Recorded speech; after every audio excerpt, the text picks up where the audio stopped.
Hello and welcome to That's Entertaining, the show where events, entertainment, and technology collide. My name is Arthur Kay. I am your host. I'm streaming to you live from Fusion Events headquarters in Toronto, Canada. We are multi-streaming on Facebook, LinkedIn, and YouTube, and it is so good to be back for season 2, episode number 1. And for those of you who are joining live, I just want to say a big hello. Thank you so much for joining. If this is your first episode, a special welcome to you. And you're in for a treat because we have a great episode today. And of course, if you like what you see, we always appreciate if you like the post, if you subscribe on YouTube, or if you're watching on LinkedIn, you can ding the bell to make sure that you don't miss any upcoming content. And if you're also tuning in for the first time and you do like the content, you can head over to our YouTube page, which you just go to YouTube and search Fusion Events or at Fusion Events Interactive. You'll find our page and you can navigate over to the live section and you can check out our previous streams. We got 10 episodes on there, which I consider a season because, well, I put about 10 hours of time and effort into each episode, and we have a plethora of demos. We did an AR demo. We did some AI demos. We talked about cannabis and events. We talked about experiential marketing. We had performances. It was great.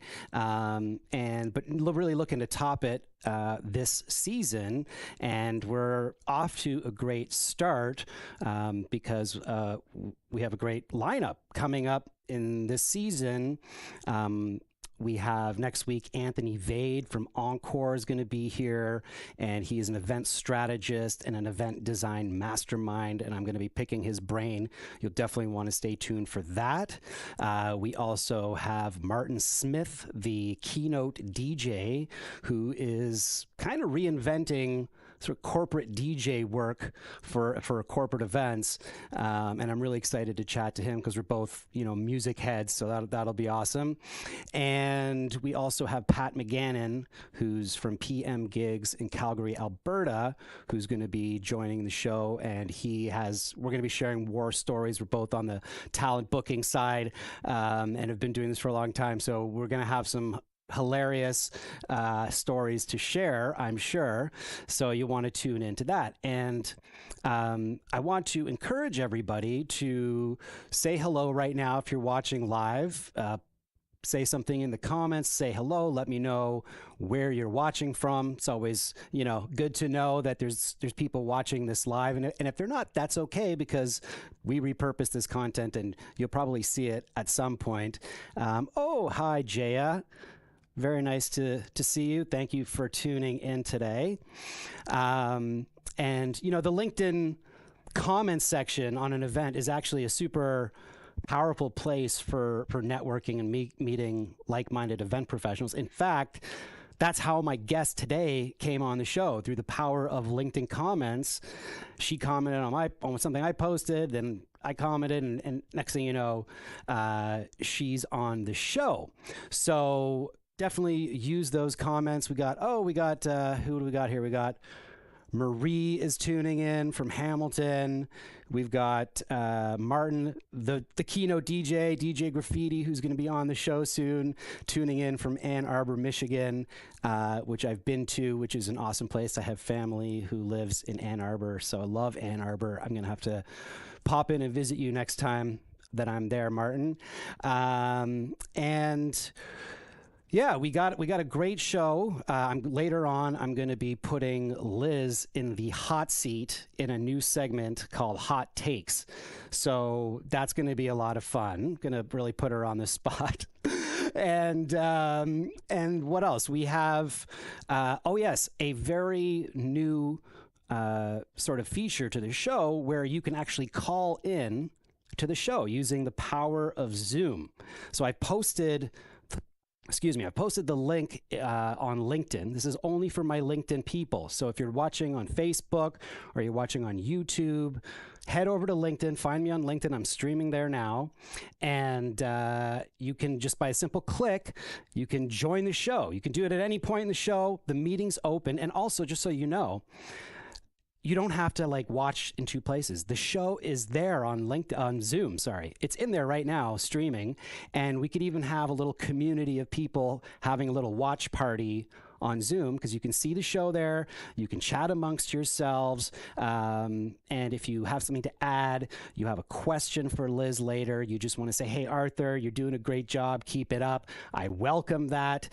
Share your expertise. This is an opportunity to get some screen time, and I'm happy to chop that up and send it to you after so you can repurpose it. So that is what we have in store, and I think it's time to get into our first segment. All right, so first segment today, tentatively titled Arthur's Innovative Talent Search, but if you have some better ideas for it, let me know in the comments. It's a work in progress. But the point of this is, now, you know, I'm in the talent side of events, but this is not a sales pitch. I do not represent any of these ideas. This is just sort of inspiration, food for thought, and, you know, entertainment and music can have such a profound effect on people and their mood and their ability to enjoy something.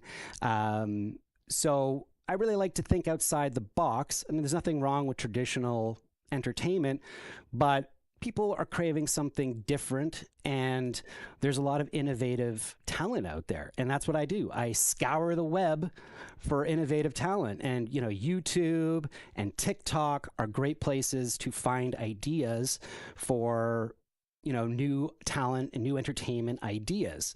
And let's get into it. I'm going to share a couple with you now. So we've all heard of singers, we've heard of beatboxers, we've heard of DJs, but have you heard of a looping artist? Okay, put in the comments if you've ever heard of a looping artist. Now, a looping artist takes the best of those three things that I just mentioned, singing, beatboxing, and DJing, and innovatively using just the human voice and a small little box called a Boss Loop Station, are creating epic music live in the moment with nothing more than their voice. And it is absolutely mind-boggling. And if your event has, you know, is remotely related around looking to the future, innovation, or it's an activation of some kind, this could be a really innovative use of this type of performance. And these guys, these loopers, as they're called, are strictly performance art. This is what they do. They are performance art. So enough talk. Let's watch a little bit of this. This is from a loop station battle hosted by Boss, the company that makes the pedal that they use. And let's have a listen. Going to do a kind of reaction style video here. You look very nice, but I'm sorry. We can roll the dice, but so forget the first prize, 'cause I will win. This is Robin, and he's just layering some vocals. Little jazzy number here.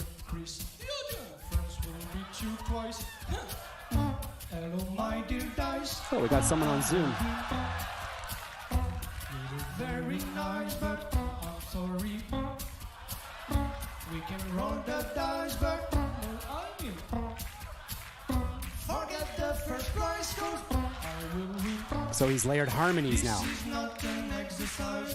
Dice, you gonna pay the price. After Chris, friends will beat you twice.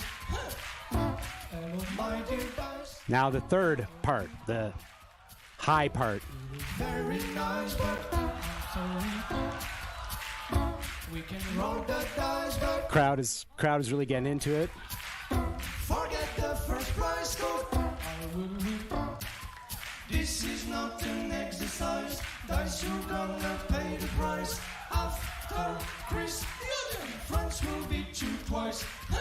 Hello, my dear Dice. So now this is the interesting part, where while the loop is playing that he's created, he's laying in the next part. You can't hear it. He can hear it in his headphones. So he's setting up the next part. Forget the first prize, go. I will win. This is not an exercise. Dice, you're gonna pay the price. After Chris, you and friends will beat you twice. Friends will beat you twice. Friends will beat you twice. Friends will beat you.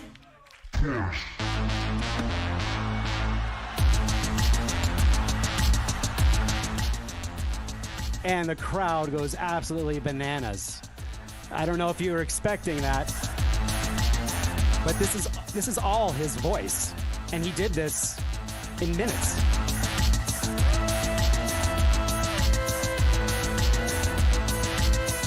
It sounds like some epic like DJ, and with the lighting and the stage, amazing.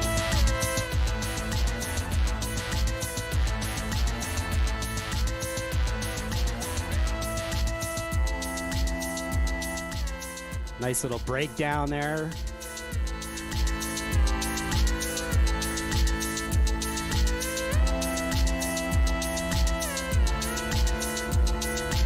Imagine this as an intro to like a keynote. That would be really cool.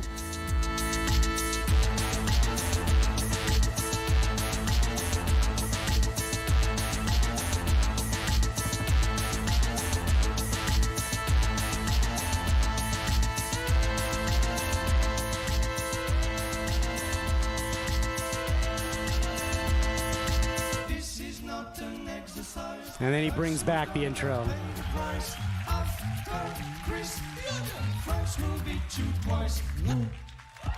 And mic drop. Absolutely fantastic. And, you know, this is something that I think would just be fantastic for an event. Like, it's a 3-minute thing, and it's going to put people in a completely different state of mind than when they entered. So that's a win for me. Okay, now let's check out our next one. Harry Mack. Has anyone heard of Harry Mack? Oh, hey, Leah, thanks. She said, Leah Daniel says that's sick. That is pretty sick. Is that opponent bopping on the stage? Yes, Jaya, the opponent was bopping on the stage. I don't think he had much choice. He was trying to be a good sport, but that guy actually won. He was the champion of the whole battle. So Harry Mack, I know probably the last time you were in a meeting with your organization and you're planning an event, I'm sure the first thing that came to mind was a freestyle rapper. Of course, you're going to think of a freestyle rapper for your event. I'm being sarcastic, but the fact of the matter is, I think freestyle rapping is a fantastic event option, and Harry Mack is truly the GOAT of freestyle rap, the greatest freestyle rapper that has ever graced the planet. And he does events, he tours around, he does things like this that I'm going to show you. This is a little PR he's doing for the new Teenage Mutant Ninja Turtles movie with the cast, and he's gonna, well, I'll show you what he's gonna do. But so Harry Mack brings not only the experience and the interactivity, but he also brings that social shareability. When people see it, the first thing they do, phones are out and they're posting it because it's so mind-boggling. So let's take a look at Harry Mack. 6 of us right here.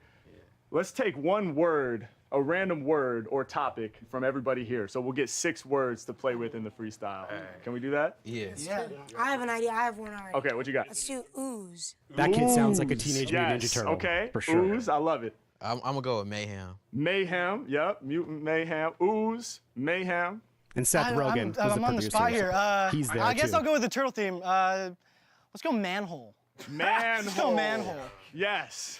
You got to be careful with the rap involving No, the no, no, words no, you don't. ooze and manhole. No, no, no. Oh, Seth Rogen keeping it awkward. We're going to steer clear of That's his potholes MO. there. Okay. Ooze, mayhem, manhole.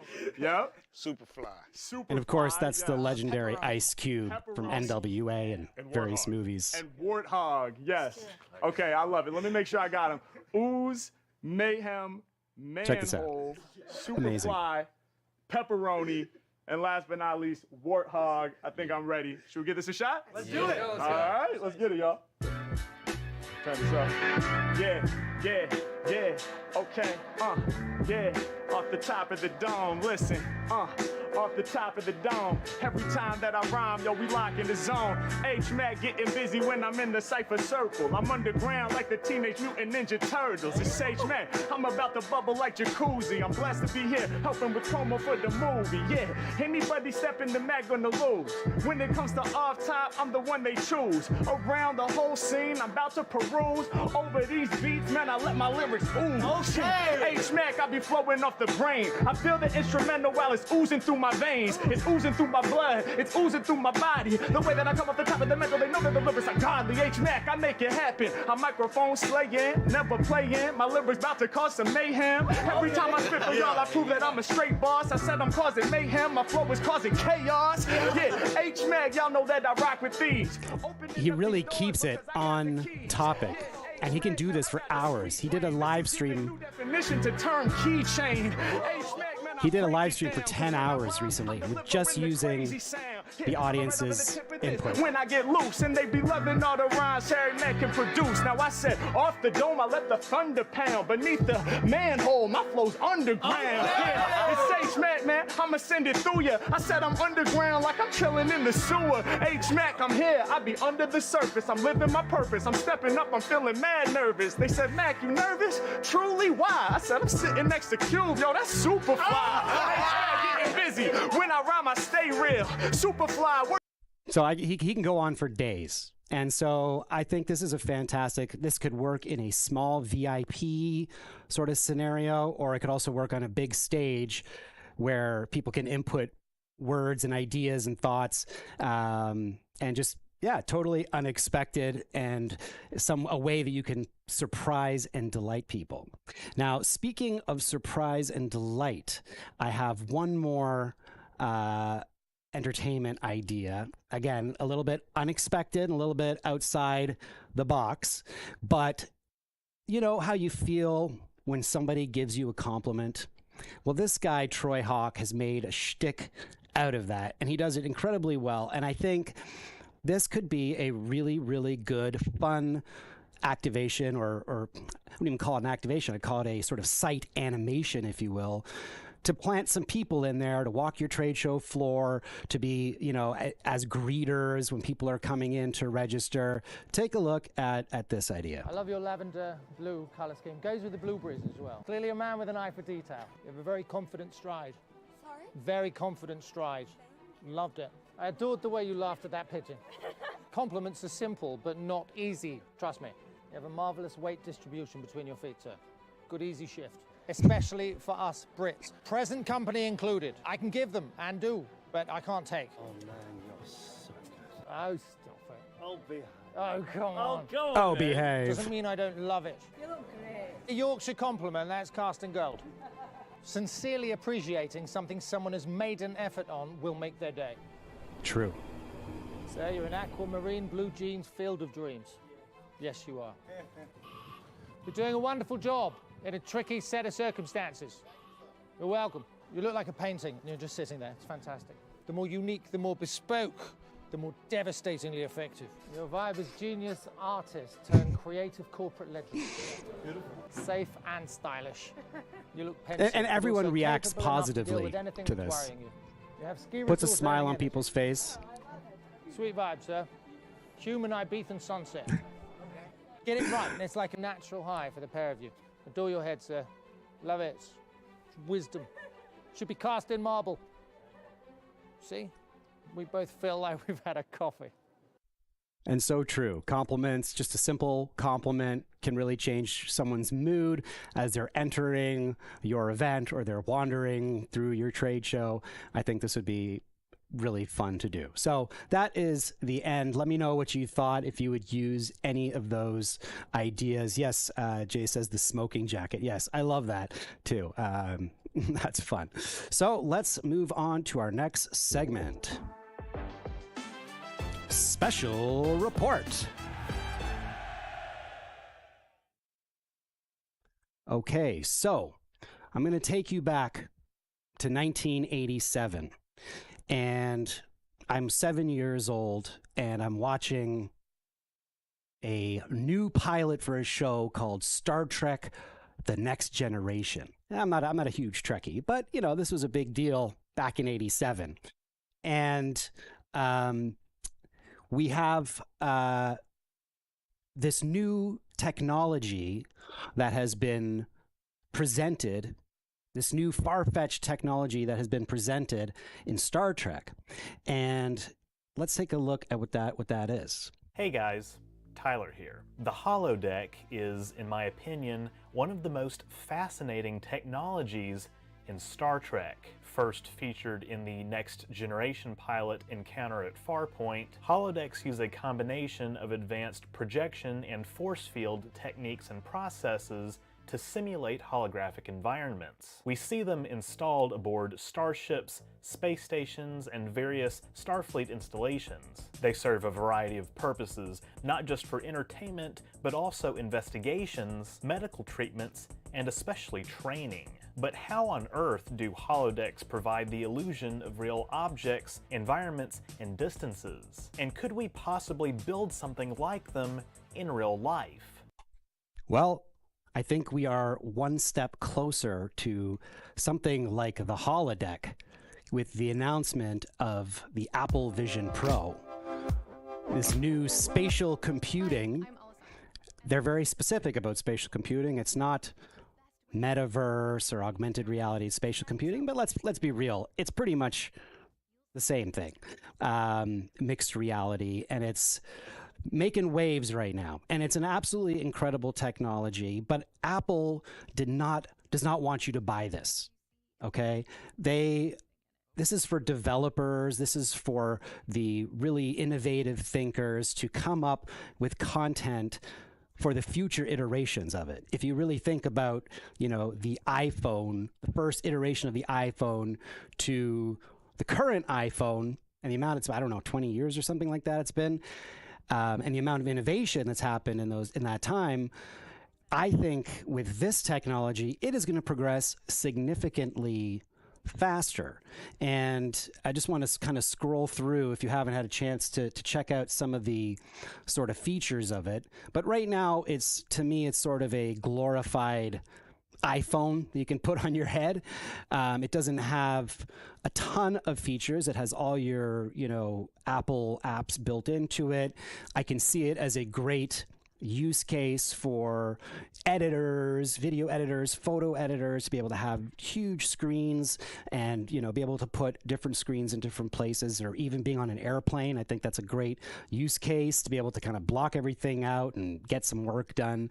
But for the $3,500 US price tag, it's not for you. Right? Most people are not going to go out and buy that unless they're really, really hardcore. And we do have to shout out Mark Zuckerberg, because if it wasn't for him being so bullish on the metaverse, Apple probably would never have done this. And this product being so expensive as it is, and being so hot and being so talked about, is going to also open the doors to a lot of people who probably maybe wouldn't buy the Vision Pro, but are now considering getting a Quest 3 from Meta, which has a lot of similar functionalities, not as good quality probably, but it also has a very robust gaming ecosystem in it. And the other thing, how it relates to sort of events, I'm just going to skip through here, is the sort of personal avatars, or what they call, here we go, personas, which scans your face and gives you a persona. And so this takes us a lot closer to being able to be in an environment with other people remotely and really have a realistic, view of each other. Right there's the persona, the Apple Vision persona you can see, and be able to have, meaningful connections online. This is a little bit of a ways away, and Meta's doing the exact same thing with their codec avatars, which look pretty sick, I gotta say.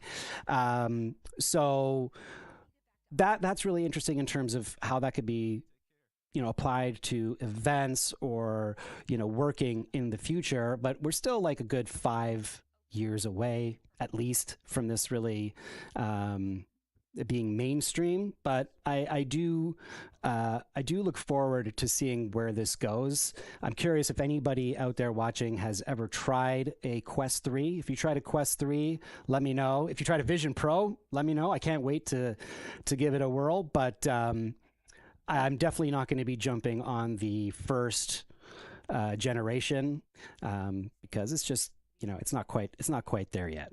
So now how it correlates to the holodeck is with this technology, which is also really incredible. So this is the holotile. It is, and as a matter of fact, I'm going to do a little demonstration of it. So I can walk on this omnidirectional floor in any direction I want. It will automatically do whatever it needs to have me stay on the floor. And what's amazing about this is multiple people can be on it and all walking independently. You have to try VR, Jaya. It's pretty cool. And so many other things. So where are you hoping this tech ends up? Imagine a number of people being in a room, being able to be somewhere else collaboratively and moving around, doing sightseeing. Imagine. So essentially, the current technology we have, we're very limited with the space we have, and you have to have sort of a border. That's less of an issue with mixed reality. But to be able to be stationary and move your legs and be able to move inside of an environment, it really takes us one step closer to a holodeck sort of style experience. And then once you factor in generative AI, just imagine, and I'm sure it's on Midjourney's roadmap, to create 3D environments. So you can put on your headset and you can say, hey, Midjourney, create me a conference room that with lots of natural light and tall ceilings, and you can be in that and bring other people into it. So that's where it starts to get pretty neat. So that's it for this segment. And I see we actually do have, we have Amanda Carlson in the Zoom meeting. Amanda, do you want to wait till we bring Liz on, or do you have something you want to add? Just raise your hand if you want to come on and say something. Oh, okay, maybe she'll come on a little bit later. So now, ladies and gentlemen, let's get to the fun stuff. So I'm very excited to be bringing on my first guest of the season, and this is someone that I have been following on social for quite a while, and she's engaging, she's intelligent, she puts out great content. You can see she's a hustler. She works super hard. She's got 10 million things going on at any given time. I don't know how she does it. She's like a superwoman. And so I'm going to give you a little bio before I bring her on. So Liz is a 20-plus year corporate event marketer with stints at multiple Fortune 50 companies. She's also founded several companies in the event space and is currently running the Community Factory with business partner Nicole Osobodu. And together, they are revolutionizing the way participants engage at events through their spontaneous think tank format for peer-to-peer engagement. Liz also runs their 2 proprietary communities, Club Ichi for B2B event marketers and Team CMO for heads of marketing. Please make some noise for Liz Lathan. Hi.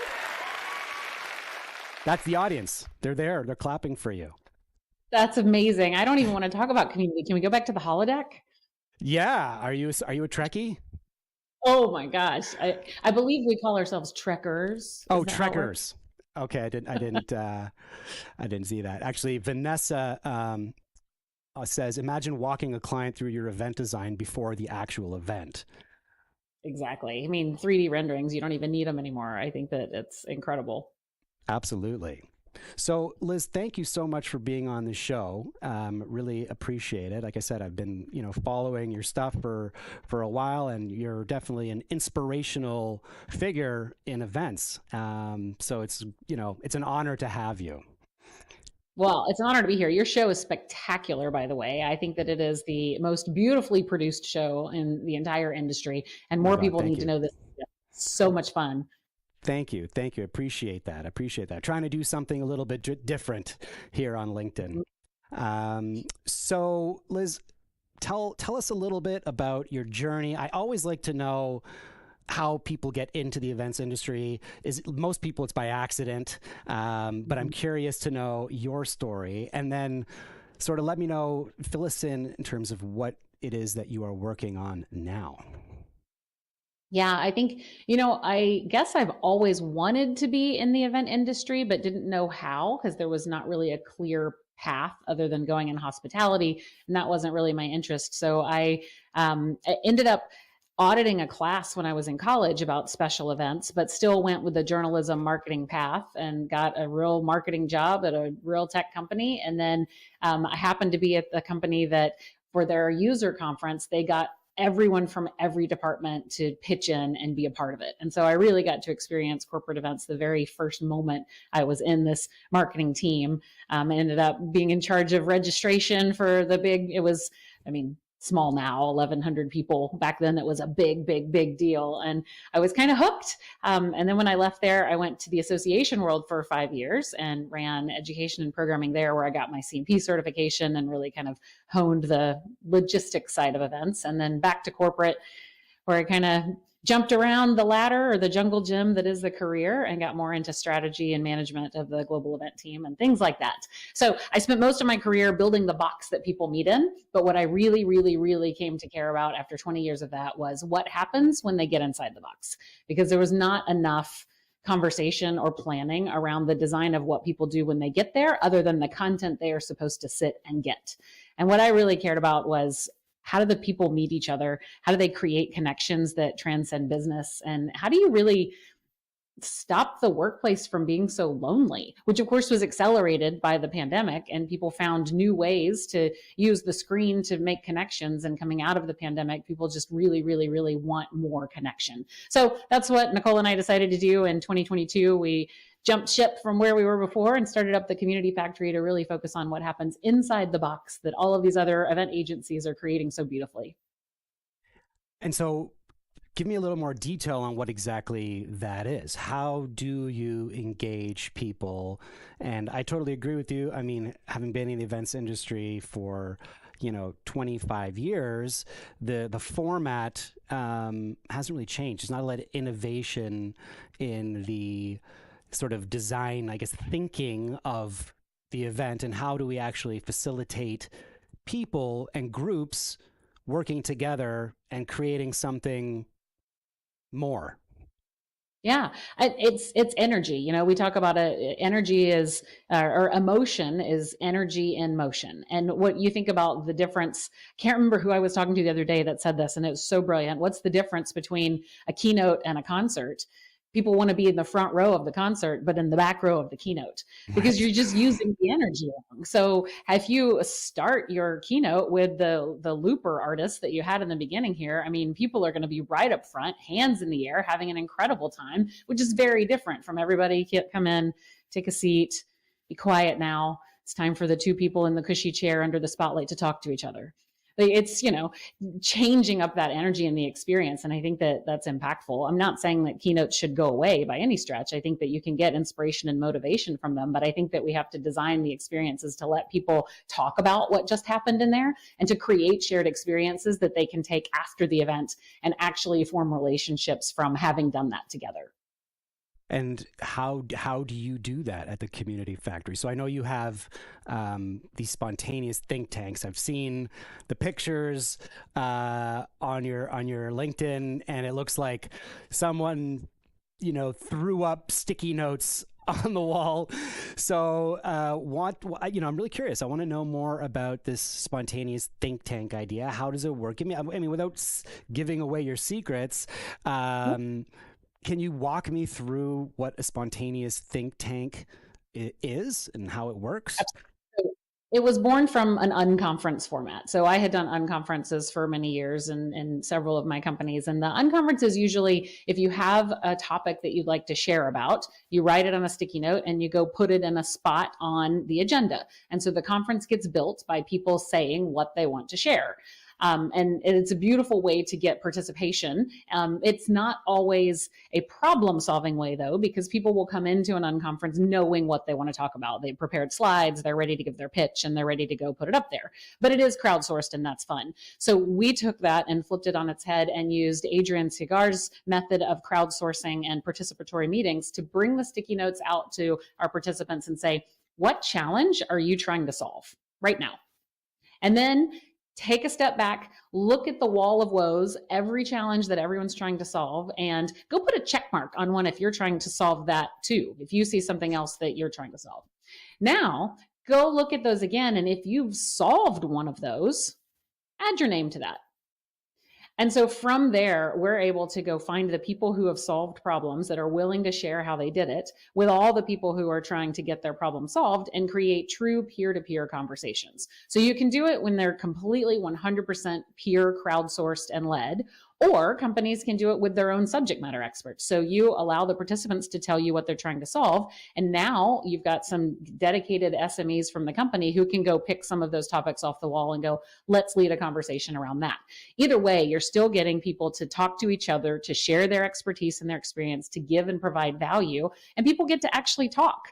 Because I think the biggest problem that we've seen around events that just didn't change, it went right back like a rubber band to the way it was, is keynote, breakout, expo, networking, dinner, cocktails. or Networking is cocktails, right? Exactly. And when you feedback from the attendees where they want more networking time, then they just make the coffee break 30 minutes instead of 15. And that's not what they want. People want to connect over solutions and challenges. And that's what something like a spontaneous think tank allows people to do. And how do you weave that into an already jam-packed schedule? How long does it take to accomplish a think tank, a spontaneous think tank? That's the thing. It's so flexible. There's so many ways that you can do it. It could be a small VIP experience that's before the event happens, the day before. Maybe you bring 100 VIPs together to do it. Maybe you weave it in. We did an event back in November that was 750 people or so. And so from the main stage, after the keynote, panel discussion, and customer conversation, we asked everybody, what are the challenges that you're trying to solve? And everyone's able to get up and have this moment of movement and put their challenges on the wall. And then they went to lunch, they went to their normal sessions, but then in the afternoon, we had several hours of peer-to-peer sessions where the subject matter experts had pulled some of those topics off the wall, built the afternoon sessions around it. And so people could choose to go into training sessions or choose to come into the peer-to-peer conversations. And so it kind of weaved in beautifully, and people still have their choice of they need to get a certification or they want to hear from their peers and from the SMEs. So it's a flexible format that you can kind of fit into anything. You can do them as field events. We did one where instead of just going to Topgolf and playing golf, you can use the meeting space in there and actually do the crowdsourcing, put the conversations in the bays, and then go straight into playing golf. So it's such a flexible format, and it's a curated and facilitated and formulaic way to bring in truly organic conversation. I love that. Yeah. And it's such a great way for everyone to sort of visualize each other's sort of pain points and see where there's similarity and where there's maybe not, right? Have you ever thought of digitizing that process? What's that again? Have you ever thought of digitizing that process so that it's like scan a QR code and put your thoughts and it becomes a sort of digital where you can put it up on a big screen? Yeah. So we obviously during the pandemic, we couldn't do them in person. So we did do them on Mural, and people will put their sticky notes up, and we can still have the same process and put folks in the breakout rooms, and you all have that experience together. The challenge that we have with digitizing it in person is that there is something so emotional about the tactile experience of writing with a Sharpie marker on a big giant sticky note and putting it on the wall, having people gather together, so watching someone write their problem and have the people go, oh my gosh, I have that problem too. So when you take that away from people and have them look at their phone, now you're creating more isolation. And what we're trying to do is the emotion of a shared experience and having that together. So absolutely, we can digitize what happens afterwards and take those sticky notes and put them into really incredible incredible results that we give to people, but we want to keep the shared experience as part of it. Awesome. Yeah, I love that. And so that's the spontaneous think tanks, and then there's the sort of community management aspect of what you do as well. You have the Club Ichi, and what does that mean exactly? It sounds like Japanese and looks like Japanese. I mean, is it Japanese? It is. Yeah, it came from the phrase Ichigo, Ichi-e, which means one moment, one time. And isn't that what we try to create from events? So, and I found that phrase and shared that with some people. We'd had a little business retreat together, and I shared that, and they were like, oh my God, that is the name of the community. We are one, we are in this together. So we named it Ichi. And then I kind of had this epiphany that you don't join a community, the community kind of embraces you. So we put the word club in it because you join a club. So I'm going to join the club, but the community is what gives me the hug and makes me want to stay there. And so Club Ichi is really our outlier from what exists within the event industry. You know, I grew up in industry associations and have been an active part of many of them over the years. And I have built my network through all of those organizations, but I never really felt like any of them really embraced community per se. It's kind of, you pay, you come in here, you get your education, we give you access to the people, and then it's your job to do the rest of it, which is totally fine. That's what they're there for. And so what we wanted to do is create an actual community that is less about formal education and less about, you know, having to like pay all the bills and more like, can we do something where we almost break even really and just provide an opportunity for people to have a shared experience together, create those relationships that transcend business, that allow people to have conversations with each other. So that's what Club Ichi is about. All of our gatherings are either conversation based or shared experience based, and we do them all over the world. And right now we have about 1,200 people who have joined the free version of the community. And then we just turned on a paid version to help us actually grow and expand and bring more people in so that we can keep the cost down for everybody. It's been a really fun ride. It's only been around for about a year, and now we're launching into year 2. And I think the trajectory's been awesome. Yeah, I saw the, not the whole thing, mind you, but I did see some of your telethon. What was that, 12 hours you guys did? It was. We were sitting around brainstorming, and we're like, what could we do that really like launches this as having the opportunity to truly be on the inside of this community that we can do more fun things to. And our friend said, you know, it's like a membership drive. Remember the PBS telethons? We should do this 12-hour telethon and structure it the same way, where you have this great skits and this great content, and then you're kind of cutting in there with the, and to keep more of this coming to you, join in, like contribute. So that's what we did. I wonder if that went over the head of some Gen Zers. They're like, what is a telethon? What is a telephone? But part of it was also, you know, you hear all the virtual is dead and all the crap that people say without really understanding what's happening. And it was a live broadcast, which is basically, it was a virtual event. People were in the virtual event platform. They were watching it as a broadcast. They were conversing in the chat. They were jumping in just like people can here with this show. And we had the average length of time people stayed and watched was 2.5 hours. So that's incredible for something that's just on screen, you know? Yes, we have a comment here from Vanessa Langevin. She says, yes, IRL makes the magic, which is so true. And I think you do have structure when you're building out a community so that it's not all one or all the other. I think you can weave it all together and give people different modalities to engage and interact and build their community. And what advice could you give to people who are trying to build a community around what they're doing? And, you know, because, you know, you hear, oh, my LinkedIn community, my Facebook community, and like you sort of alluded to, some things sort of seem as a community, but aren't necessarily, like you said, associations. And I've had that same sort of qualm with associations in the past myself, is that they're not doing enough to, you know, harness that sense of community. So what can a smaller company do, or a big company, to help start a community around a certain topic or a certain interest? Yeah, I think you have to decide, first of all, if you need one, and then if you truly want one. So that was one of the things that our spontaneous think tanks, we've been doing those for many years. And what came from that is people saying, wow, you really created community at this event. How do we keep it going year round?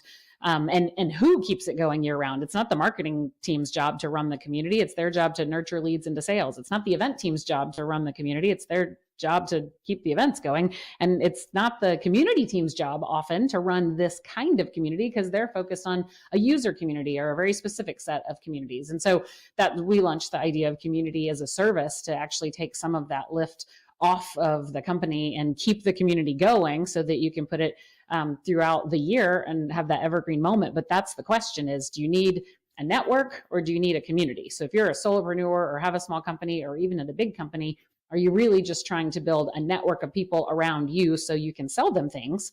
Right. Or are you trying to build a community of people that will continue on with the mission after you step out of it? And it's not wrong to say, I just want a network because I want to sell people stuff. That's totally okay. Just understanding the difference in what you're trying to do, because a community is not a part-time job. Like it's definitely something that you're building and growing all of the time. And I think if you do want a community, there's 3 types to consider. There's community of practice, community of purpose, and community of product. So if you're a software product, you might build a community around the product. That is definitely a user group type of community. People will help each other solve problems. You can have user group gatherings and meetups to help people understand what's next on the roadmap, to get their feedback, advisory councils, all the things. That works great. Associations, generally, at least the 501c6s, are a community of practice because they're bringing people in a profession together to help them create standards, to get certified in those standards, and to build business between them, and maybe to advocate for, with the government or whatever on regulations. And so that community of practice exists. So the question is, within their bylaws, did it mean to create community among the people? Or did it mean to bring people together to further their particular desires and cause? And then you have the community of purpose, which, is much more 501c3 type, like we're all here to save the planet or to, make the world a less lonely place, whatever that purpose is. But then all of them have to monetize in some way. Communities can't be free, even churches need money. So how do you really go build out that community and in a non-sleazy way, sell to them? So I think that's the big question that you have to have. If you want to build community and you intend to use that community to sell things to them, either make that very transparent or wait until they ask you. But oftentimes, if your community loves you, they love your product, they want to be around you, they're waiting for you to ask. They're waiting for you to say, hey, I could use some help here. Or, hey, I thought I'd make this class. Would anyone like to be a part of it? And so it's very possible to do. You just have to kind of manage your people and understand what they want. Yeah, great feedback, great advice there. And I didn't even realize about the 3 different types of community, and that it makes perfect sense. On that note, I think, because we're running out of time, and God, I could just ask you so many questions. I know that you also have some amazing retreats coming up. And before I even go there, so who is the perfect candidate for the Club Ichi membership? Yeah, Club Ichi mostly focuses on B2B event marketers and the ecosystem that supports them. So we have a lot of freelancers and solopreneurs as well, and as well as the agencies and suppliers that work with the B2B. But people that are mostly focused on pipeline and revenue driving events is the primary group. We definitely have some association event managers that are running large conferences and that are revenue minded as well. But that's most of the conversation tends to be around ROI. Right. Now, we did have someone pop into Zoom. I'm not sure if she's still there. Amanda, are you on Zoom? Did you have a question? I may have made her way too long. I'll have to address that a little bit earlier in the broadcast next time. Yeah, so now it's the time we've all been waiting for, where I'm going to put you in the hot seat. We're just going to have a little bit of fun. And I'm really looking forward to it. Are you ready? Let me make sure that I'm ready. Great question. Am I ready? We'll see, won't we? All right. So this is our newest segment called Hot Takes. It's hot in here, burning up. All right, so this is how this game is going to work, Liz. So I'm going to give you some industry jargon or topics or thoughts, and you're going to have up to 1 minute to give your hot take on the subject. Your answers don't have to be truthful answers. They can be a funny answer. It can be sarcastic. It can be whatever you want. And based on your answers, I'm going to give you arbitrary points, which mean absolutely nothing. And you win absolutely nothing at the end, except for the bragging rights of being on the show. Are you ready? Okay. So when you see the timer come up, that means that's when you start to go. So let's start with the first one. And we're going to go like this, and we're going to start the timer. And are you ready? Go. And I'm just supposed to talk about requests for proposals for 1 minute? This is what I'm doing? Yep. Okay. All right. Well, and anything about an RFP? Okay, this is crazy. Do you like them? Do you hate them? Well, I hate them, but I understand them from a procurement standpoint. So having been in corporate for 20 years, I know how necessary they are. I also hate when they do them for fake reasons. Just because the procurement team tells you that you have to get 3 bids when you know full well the company that you want to work with, and now you're putting 2 other companies through these ridiculous fiery hoops of doom for no reason whatsoever. And then the worst people are the ones that get all of these ideas and then take the great ideas from one company but give it to the one that they pre-selected. That's where RFPs need to be completely ridiculously gotten rid of. I really think that RFPs should be paid. I think that you should give each of the agencies a certain amount of money if you're going to ask for their ideas. You should give them that money and then take the ideas, and then you can go RFP out to the actual execution. Time's up.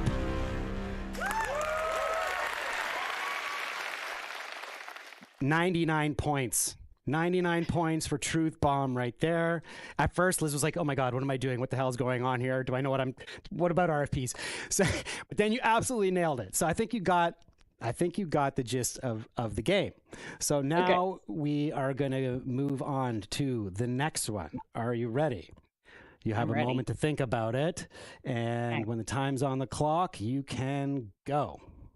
I hate networking. Networking is the worst. I am an extrovert and I absolutely positively hate it when they say there's going to be a networking happy hour and I have to walk into the room and hold my glass of wine and my tray full of cheese cubes and go around and try to inject myself into some conversation that's already happening. And that is the worst, worst, worst.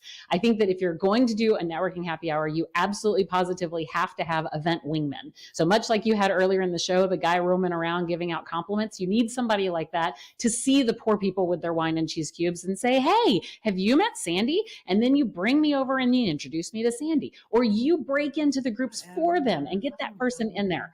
That is the way networking should be done. Or you can network over an actual shared experience. So imagine you've got a beach activity one night. Instead of just telling people to come out to the beach and you give them alcohol and have them take a seat, tell everybody to grab a stick and now take that stick and go to the bonfire. Now they have to place the stick on the bonfire and now they're laughing and doing something together and meeting each other.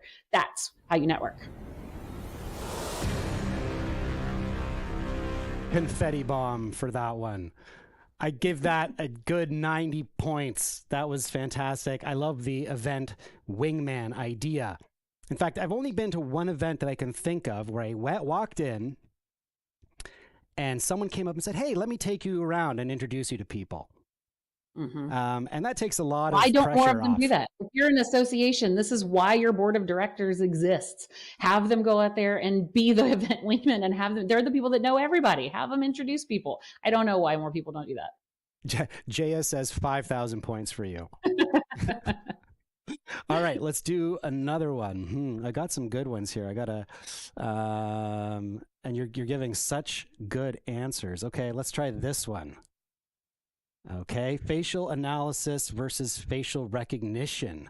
What do you think about that? Well, there's a whole big conversation around privacy on both of those things. So facial analysis versus facial recognition. So facial recognition is going to be to get me access to something. So it's going to scan me and it's going to know me from a security standpoint. Facial analysis is probably going to do some sort of emotional feedback and give aggregate data to the event folks about how you're feeling. I think that that is a horrible idea because we do some of the most incredible events that are conversation based. And when people are really really, really interested in the conversation, they do not look happy. They look like this, because they're really interested in it. And so I think if you're using them for emotional cues, then I can't imagine how it's actually going to be something useful for you. Facial recognition, though, like I'm picturing the Minority Report where you're walking through the mall and it's announcing like these jeans would be perfect for you, which I do kind of appreciate that Instagram knows me well enough to sell me good stuff. So I'm not 100% opposed to it, but it is scary. That's an interesting point. I'm going to give you a solid 85 on that one.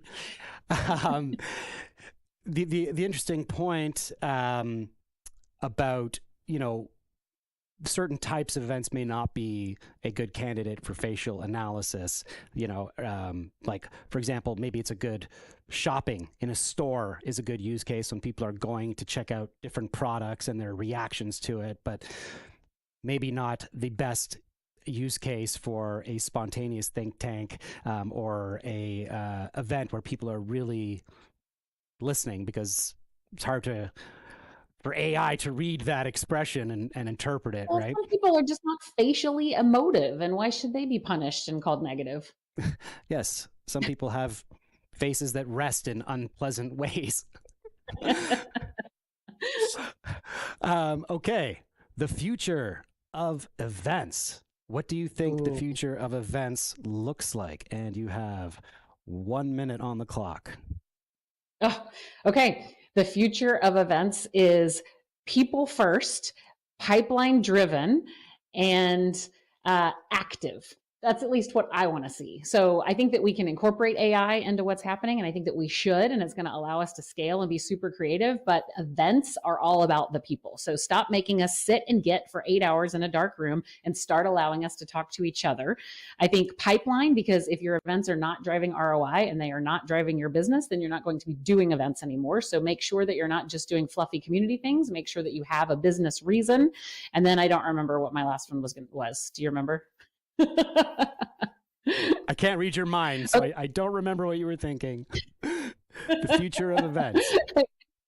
I think that it's really about bringing people together for true connection and honestly helping people not be lonely in this world. That's what it's got to be about. I love it. You get a final round of applause. You get some hearts coming through.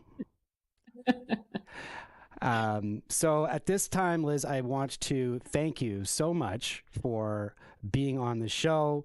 I would love to keep you and keep grilling you. I actually think that worked out pretty well. And, could be a new format, for events and speakers. Put people on the spot. You might be surprised at the knowledge you get, especially when it's someone as knowledgeable and experienced as Liz. So, Liz, thank you. You and I are going to have to go back and watch the recording and figure out what my third one was, and then I'll do a whole LinkedIn post. Absolutely. So, Liz, thank you again. I hope you have a great day. Appreciate you coming on the show, and we'll be in touch. That sounds great. Thank you. Thanks, Liz. Bye. Okay, well, that brings to conclusion another episode of That's Entertaining. I hope you enjoyed it. Like I said, you can always like and subscribe. You can ding the little bell on my LinkedIn profile so you get notified when we go live. And again, just want to thank you. My name's Arthur Kay, and I am signing out.